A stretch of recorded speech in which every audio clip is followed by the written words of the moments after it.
begins in 3, 2, 1.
전국의 시청자 여러분, 그리고 해외 동포 여러분, 안녕하셨습니까? 지금부터 선한 목자 텔레비전 방송을 시작하겠습니다. 먼저 하나님께 기도드리겠습니다. 그러므로 깨어있으라. 어느 날에 너희 주가 임할는지 너희가 알지 못함이니라. 너희도 아는 바니 만일 집 주인이 도적이 어느 경점에 올 줄을 알았다면 깨어 있어 그 집을 뚫지 못하게 하였으리라. 이러므로 너희도 예비하고 있으라. 생각지 않은 때에 인자가 오리라. 아멘. 아멘. 사랑의 하나님 아버지, 지금 저희 세대는 신랑 되신 주님께서 사랑하시는 신부들을 데리러 오시는 발자국 소리가 들리는 듯한 마지막 시대를 살아가고 있습니다. 그러나 아직까지 다시 오시는 신랑을 맞이할 준비를 하지 못한 미련한 처녀들이 많이 있음을 아시고 저희 선한 목자 텔레비전 방송을 세우시사 정결한 처녀로 신랑 되신 예수 그리스도께 중매하라는 사명을 맡기셨사오니 이 마지막 시대에 이 귀한 사명을 잘 감당하도록 지혜와 능력을 더하여 주시옵소서. 아멘. 우리 주 예수님의 이름으로 기도하였습니다. 아멘. 아멘.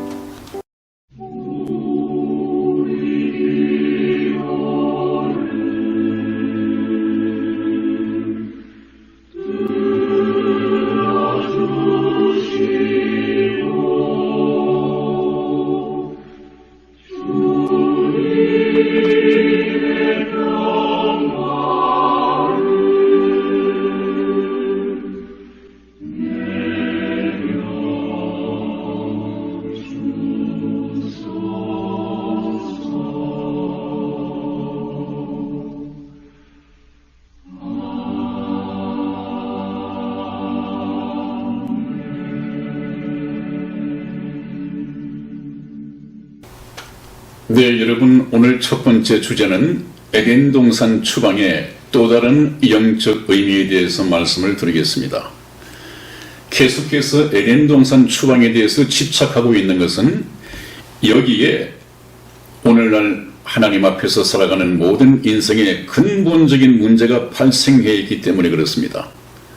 그런데 이것을 오늘날 목사님들이 거의 놓치고 있기 때문에 조금 전 우리 영광님의 그 댓글을 보고 오랫동안 설명을 드린 이유가 바로 그것입니다.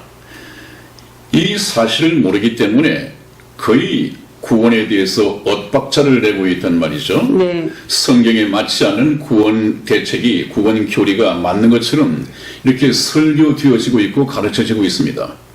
그러니까 성도들이 교회를 다니면서도 혼란을 겪을 수밖에 없죠. 동산 추방의 또 다른 의미라고 하는 것은 다른 각도에서 보자는 것이죠.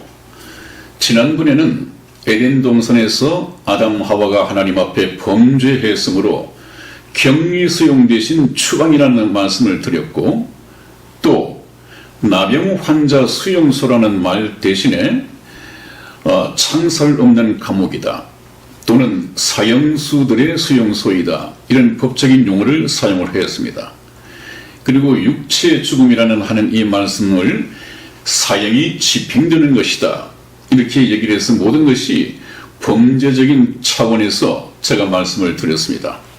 오늘은 또 다른 각도에서 하나님께서는 이렇게 해서 범죄한, 그래서 격리 수용할 수밖에 없었던 아담과 하와, 그리고 아담과 하와를 통해서 태어날 모든 인류들을 나병 환자에다가 비유를 하셨습니다. 똑같은 얘기지만 그 비유를 바꾸셨습니다. 여기에는 참 하나님의 본심이 아닌 그 하나님의 사랑이 그대로 묻어나 있는 비유라고 말씀을 드릴 수 있겠습니다. 네, 그래서 구약성경 레위기서에 보면 나병 환자에 대한 기록이 나옵니다. 그 나병 환자는 오늘날 이 하나님 앞에 범죄한 죄인들과 같이 비유를 하고 있죠. 그러므로 비유만 다를 뿐이지 죄인은 곧 나병 환자와 같다. 왜 그렇습니까? 그 죄의 정상이라든지 특징이 같습니다.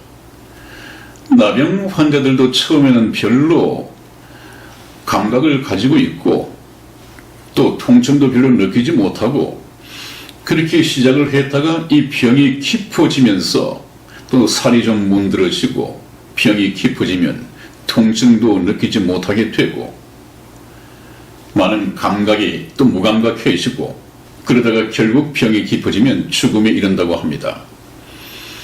우리 죄도 그렇습니다.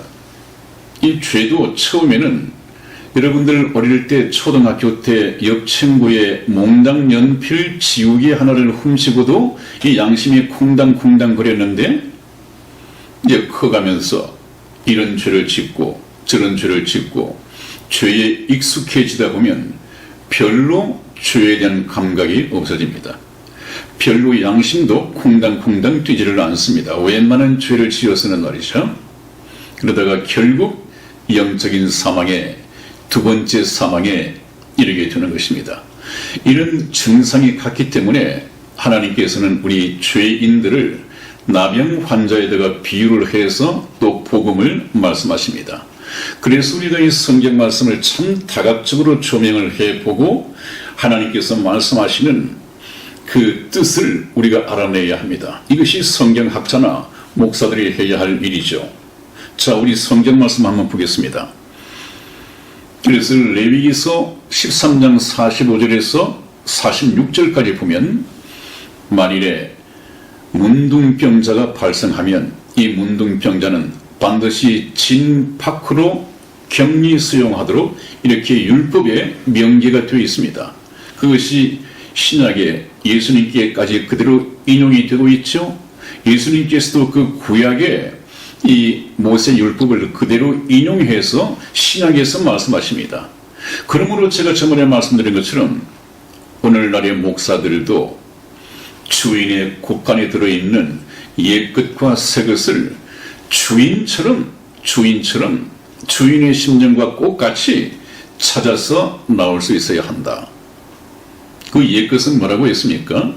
구약입니다. 새것은 뭐라고 했습니까? 신약입니다. 그러므로 예수 그리스도의 보내심을 받은 이 주의 종이라든지 목사라고 한다면 구약과 신약을 하나님의 뜻에 맞추어서 능수능란하게 이렇게 사용할 수 있어야 합니다. 그래야만이 하나님의 뜻을 알아내게 된 하나님의 뜻을 전할 수 있습니다. 그래야 하나님의 말씀이 하나님의 뜻대로 그대로 전해지는 것이죠. 대단히 중요한 얘기입니다.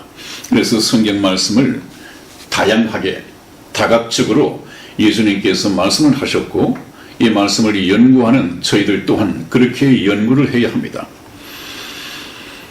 자, 예수님께서는 당시 문둥병자를 고치시며 예수님 당시의 말입니다. 모세의 율법을 따라서 모세가 정한 이 정결 규례에 따라서 절차를 준행하라고 경고하셨습니다. 무슨 말씀인가? 우선 성경 말씀을 한번 찾아보겠습니다. 마태복음 8장 2절에서 4절까지 말씀을 저와 이승희 집사가 교독해 드리겠습니다. 2절 제가 읽겠습니다. 한 문둥병자가 나와 절하고 가로되 주여 원하시면 저를 깨끗게 하실 수 있나이다 하거늘 예수께서 손을 내밀어 저에게 대시며 가라사대 내가 원하노니 깨끗함을 받으라 하신대 즉시 그의 문둥병이 깨끗하여진지라. 예수께서 이르시되 삼가 아무에게도 이르지 말고 다만 가서 제사장에게 네 몸을 보이고 모세의 명한 예물을 드려 저희에게 증거하라 하시니라. 아멘. 아멘. 그렇습니다. 여러분, 문둥병자가 문둥병을 좀 낫게 해주십시오가 아니라 저를 깨끗게 하실 수 있습니다. 저를 깨끗게 해주십시오. 그렇게 얘기를 했습니다. 문둥병자가, 이 얘기는 구약 성경 레위기에 보면 문둥병자는 정결치 못하다, 부정하다 그렇게 되어 있습니다. 네. 부정하다. 부정하다고 하는 것은 그 죄로 물들어 있다 그 말이죠. 깨끗해지려면 죄 씻음을 받아야 된다 그 말이죠. 이 단어 기억하십시오. 문둥병자는 정결하지 못하다 하는 이 말씀을 기억하십시오. 그래서 예수님께서 손을 내밀어 저에게 대시며 가라사대 내가 원하노니 예수님께서도 깨끗함을 받으라 그렇게 말씀하셨습니다. 문둥병자를 보고 내가 문둥병에서 놓일지어다가 아니라 깨끗함을 받으라 하신데 즉시 그의 문둥병이 깨끗하여진지라. 하나님께서 치유하시는 것은 즉시입니다. 회복 단계가 없습니다. 서서히 쾌유해 가고 이런 것이 없습니다. 네. 즉시 그것이 하나님의 능력입니다. 이것도 발견해 놓으십시오. 그 다음에 4절에 예수께서 이르시되 삼가 아무에게도 이르지 말고 다만 가서 제사장에게 내 몸을 보이고 모세의 명한 예물을 드려 저희에게 증거하시니라. 이렇게 말씀을 들었는데 아까 제가 성경 말씀을 읽어드릴 때 뭐라고 했습니까? 구약에서는 이 문둥병이 완치가 되면 진박해 격리 수용소에 있던 이 환자가 다시 제사장에게 내가 완치되었다고 하는 것을 증거해 보이고 소위 말하는 완치되었다는 증명서를 제사장에게 보여야만이 다시 진 안에 들어가서 정상적인 생활을 할 수 있습니다. 물론 그 진이라고 하는 것은 천국의 그림자이죠. 우리 죄인들은 문둥병으로 비유된 죄인들은 거룩한 성 예루살렘 안에서 살 수 없습니다. 천국에서 살 수 없습니다. 그래서 이 지구촌이 바로 나병 환자들의 수용소로니까요. 여기에서 우리가 이 나병 환자가 깨끗함을 받아야만이 죄 씻음을 받고 깨끗함을 받아야만이 천국에 들어갈 수 있습니다. 또 정결하지 못한 부정한 이 처녀들이 깨끗함을 받아야만이 정결한 처녀가 되어야만이 신랑 되신 예수 그리스도께 시집갈 자격을 얻는 것입니다. 그래서 우리는 하나님께서 왜 우리를 이 나병 환자의 비유를 하고 지구촌을 또 다른 각도에서 나병 환자 수용소에다가 비유를 하셨을까 하는 것을 우선 이해를 할 수 있습니다. 그런데 목사님, 네. 4절에 네. 예수께서 이르시되 삼가 아무에게도 이르지 말고라는 말씀이 있어요. 아, 네. 네네. 근데 다만 가서 제사장에게만 보이라고 하셨잖아요. 네. 근데 이렇게 깨끗해진 거를 이 문둥병자는 사실 이 사실을 막 다 저 같으면 다 말했을 것 같아요. 네, 내가 참 그 신통한 분을 만났다. 그분이 나를 낫게 해주셨다. 자랑하고 이렇게 자랑하고 할 것 싶었을 것 같은데 같아요. 네. 그런데 왜 그걸 자랑을 못하게 하셨을까요? 그 이유는요. 네네. 예수님이 이 땅에 오신 목적과 관계가 있습니다. 네. 예수님은 이 땅에 무엇을 위해서 오셨나요? 죄인을 죄인들을 구원하기 위해서 오셨습니다. 네네. 다시 한번 죄인들을 구원하시기 위해서 오셨습니다. 네. 오로지. 네. 그런데 네. 이 문둥병이 그 당시에 많이 있었는데 이 문둥병자를 치유해 줬더니 이 문둥병 환자가 자기 친구 문둥병 환자를 찾아다니면서 내가 이렇게 해서 나음을 받았다 예수께로 몰려가자 네. 나병 환자만 오겠습니까? 모든 병자들이 다 몰려올 텐데요. 그렇게 되면 예수님도 육체 안에 계시기 때문에 공간의 제한을 받습니까? 네. 시간의 제한을 받습니까? 네. 그런 병자들이 와서 그 병자들을 일일이 다 고쳐주시자면 복음 전하는 일, 이 세상의 죄인을 구원하러 오셨고 천국 복음을 전파하기 위해서 오셨는데 그 영적인 일은 하실 시간이 없으셨을 것 없습니다. 같아요. 그러므로 하나님이 오신 목적은 죄인을 구원하시기 위해서 오셨고 돌아다니면서 천국 복음을 전파해야 하는데 문둥병자들이나 질병 환자들에게 발목이 잡히면 목적을 이룰 수 없단 말이죠. 그래서 하나님께서는 이 땅에 병자들을 치유하러 오신 것이 아니다.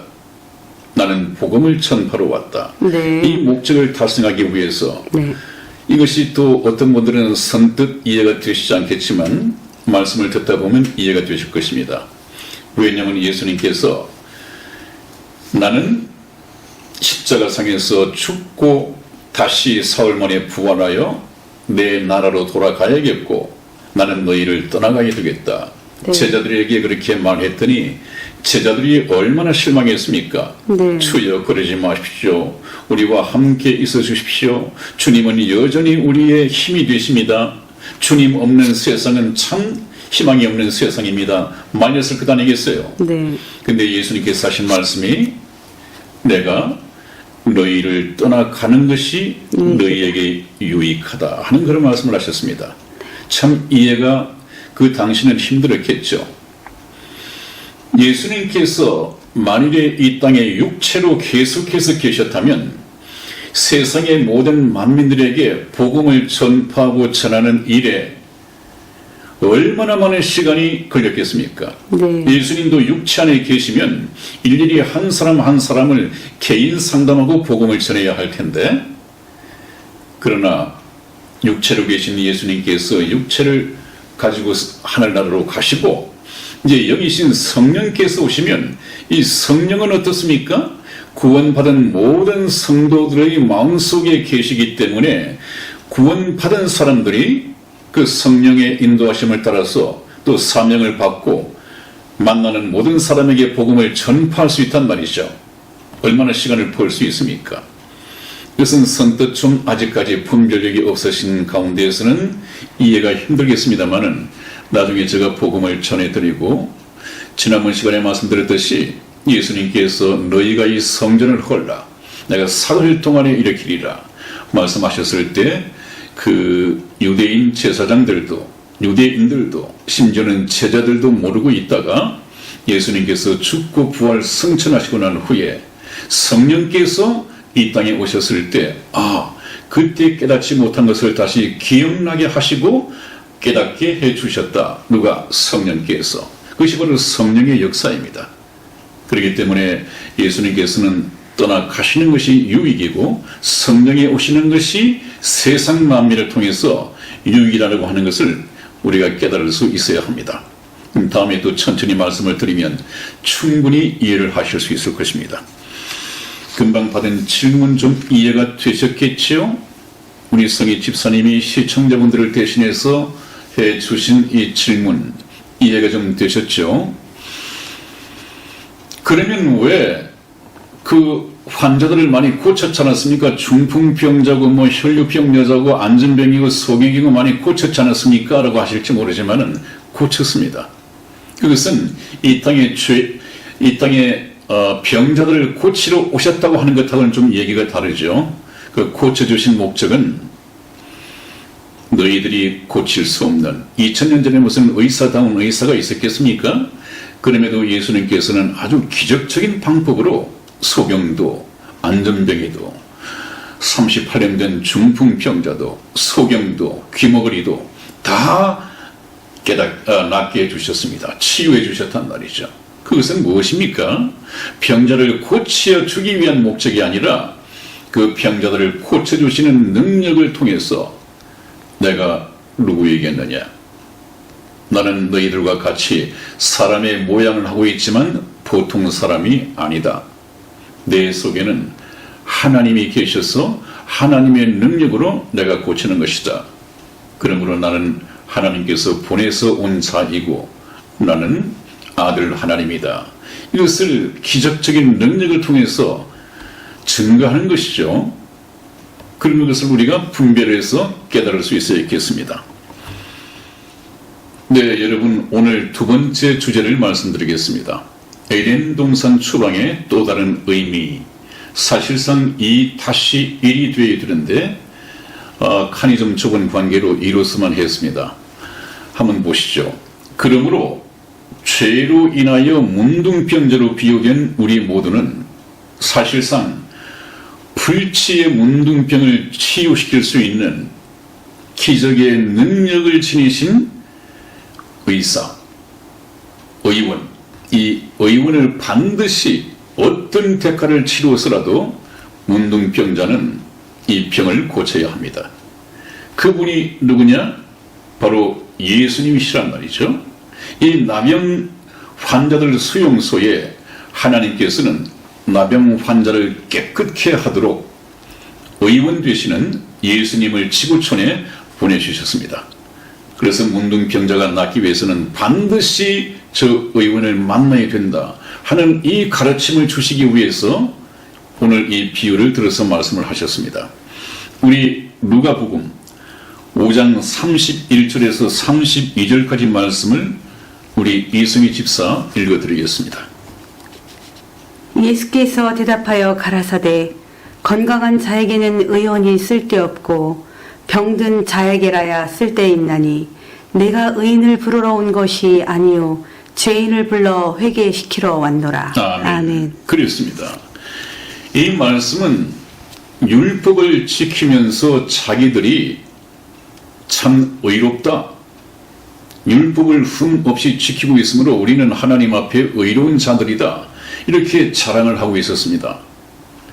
그러나 예수님이 오실 때는 이 땅에는 의인이 없나니 한 사람도 없다고 되어 있거든요. 그런데 이 율법학자들이나 또 그 당시 바리새인, 사두개인들, 서기관들, 이 사람들은 자신들이 의롭다라고 생각하고 있었습니다. 그래서 예수님을 비난하고 죄인과 함께 먹고 마시는 예수님을 아주 악평하고 그랬었죠. 그래서 나온 말씀이 그것입니다. 예수께서 대답하여 가라사대 건강한 자에게는 의원이 쓸데없고 병든 자에게라야 쓸데있나니. 이것은 비유입니다. 건강한 자에게는 의원이 쓸데가 없죠. 병원도 필요가 없죠.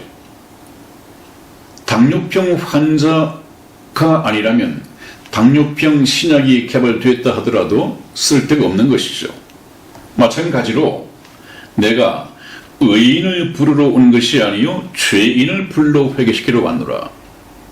이 말씀을 저와 여러분들은 잘 받아들여야 합니다. 예수님은 죄인을 만나러 오셨습니다. 이 지구촌에는 죄인 아닌 사람들이 없단 말이죠. 근데 오늘날에도 나는 죄가 조금 있긴 있지만 지옥 갈 만큼 큰 죄를 저지르지는 않았어. 나는 법 없이도 살 수 있는 사람이야. 그래서 나는 천국 갈 수 있을 거야. 이렇게 잘못 알고 있는 사람들이 있단 말이죠. 그러나 하나님이 보실 때는 모두가 지옥 갈 수밖에 없는 죄인들입니다. 여기서 말씀하신 건강한 자에게는 의원이 쓸데없다면 저와 여러분들은 병든 자입니다. 그죠? 병든 자이. 무슨 병든 자들입니까? 문둥병이든 환자들이란 말이죠. 문둥병 환자. 이 문둥병 환자는 그 옛날에 문둥병자가 예수님을 만났듯이 반드시 의원 되시는 예수님을 만나서 이 나병을 치유받아야 한다 하는 것을 하나님께서 말씀하시기 위해서 그랬습니다. 자, 먼저 문둥병을 깨끗게 하기 위해서는 어떻게 해야 하느냐? 문둥병인 이 죄의 병을 깨끗하게 치유받기 위해서는 우리가 어떻게 해야 하는가?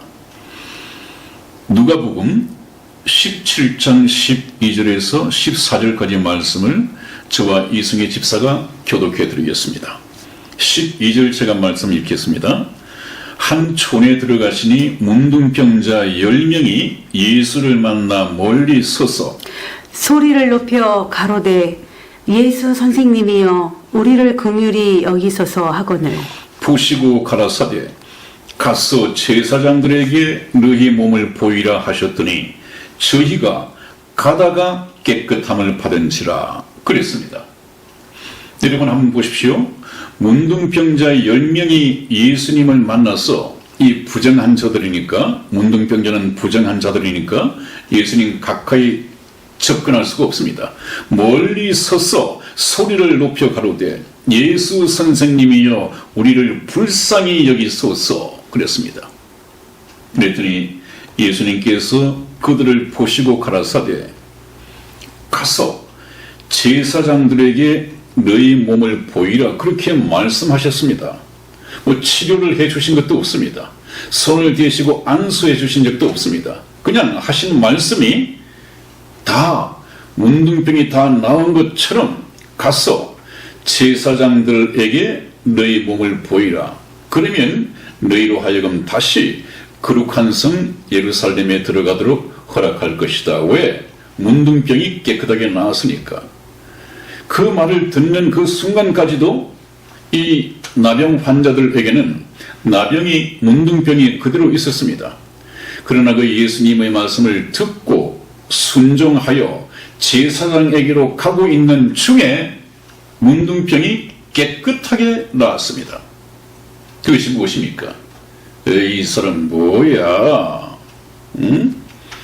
문둥병이 낫지도 않았는데 제사장에게 갔다가 무슨 낭패를 맞으라고 우리 보고 가라고 하느냐 이렇게 얘기를 하지 않았습니다. 예수님께서 가라고 하니까 이분께서 가라고 하면 무슨 일이 생길 것이다 라고 믿고 가는 중에 그 믿음이 말씀을 믿는 믿음이 그 순종이 문둥병을 낫게 했습니다. 가다가 깨끗함을 입었다고 그랬습니다. 바로 순종입니다. 저와 여러분들의 이 문둥병, 이 죄의 병도 복음을 듣고 믿음으로써 순종함으로써 지적으로 동의하는 것 말고요. 믿는다는 건 다시 말씀을 드리겠습니다. 이 순종함으로써 저와 여러분들이 문둥병과 같은 죄의 병을 씻어낼 수가 있습니다. 그것은 복음 시간에 다시 말씀을 드린다고 했죠. 죄 씻음 받고 구원받는 것은 복음을 얘기할 때 전부 모아서 집중적으로 말씀을 해드리겠습니다. 그렇다면 여러분, 목사가 해야 할 일이 무엇입니까? 지난번 시간에도 말씀을 드렸습니다. 지구촌에 있는 모든 인류는 문둥병자들입니다. 문둥병자들은 정결치 못한 부정한 자들입니다. 여러분들 교회를 찾아 들어오는 이 교인도 문둥병자입니다. 정결치 못합니다. 부정한 자입니다. 예수 그리스도의 신부의 자격이 아니라 이것은 부정한 자들입니다. 그래서 하나님께서 사도 바울을 통해서 뭐라고 말했습니까? 다시 한번 확인을 해드리죠. 고린도 후서 11장 2절 말씀 우리 이승희 집사 읽어드리겠습니다. 내가 하나님의 열심으로 너희를 위하여 열심내노니 내가 너희를 정결한 처녀로 한 남편인 그리스도께 드리려고 중매함이로다. 아멘. 아멘. 그렇습니다. 사도 바울인 내가 하나님으로부터 복음을 전하도록 사명을 받은 내가 하나님께서 가리시니 열심으로 너희를 위하여 나도 열심 내노니 내가 너희를 문둥병자와 같은 너희를 정결한 처녀로 문둥병이 깨끗하게 나은 이 정결한 처녀로 한 남편인 그리스도께 드리려고 신부로 드리려고 중매함이로다. 그렇게 말하고 있습니다. 여러분, 이 말씀을 이해하기 위해서 이 신약의 서신서를 이해를 하기 위해서 즉 구약의 나병 환자에 대한 이 이야기를 하나님께서 왜 나병 환자에 대한 언급을 하셨는지 이것을 모르고서 어떻게 신약을 이해를 할 수 있겠습니까? 옛것과 새 것을 구약과 신약을 짝을 지어서 해석하지 않으면 하나님께서 왜 이 말씀을 하셨는가 어떻게 알 수 있겠습니까? 그러므로 목사는 자신이 담임하고 있는 이 지역 교회에 출석하는 이 교인들, 나병 환자와 같은 정결치 못한 이 처녀들을 예수 그리스도의 복음으로써 깨끗하게 죄를 씻어내고 문둥병자가 아닌 정결한 처녀로 만들어서 한 남편 되시는 예수 그리스도께 신부로 중매해 드려야 합니다. 이제 이해가 되셨습니까? 목사가 해야 할 일은 바로 그것입니다. 목사님들, 더 이상 교인들을 자기의 사람이라고 생각하지 말고, 목사가 성경을 받지 말고, 목사는 중매쟁이의 자리로 좀 옮겨 앉고 예수님과 개인적으로 만나게 해 주시고 예수님을 소개해서 예수님께 시집가도록 중매하는 것이 목사님들의 보내신 사명이라는 것을 잊어서는 안 되겠습니다. 네, 오늘 여러분들 말씀을 드리는 가운데 오늘도 시간이 다 된 것 같습니다. 오늘 여기서 마치겠습니다. 여러분 다음 시간에 다시 뵙겠습니다. 안녕히 계십시오. 네, 안녕히 계세요.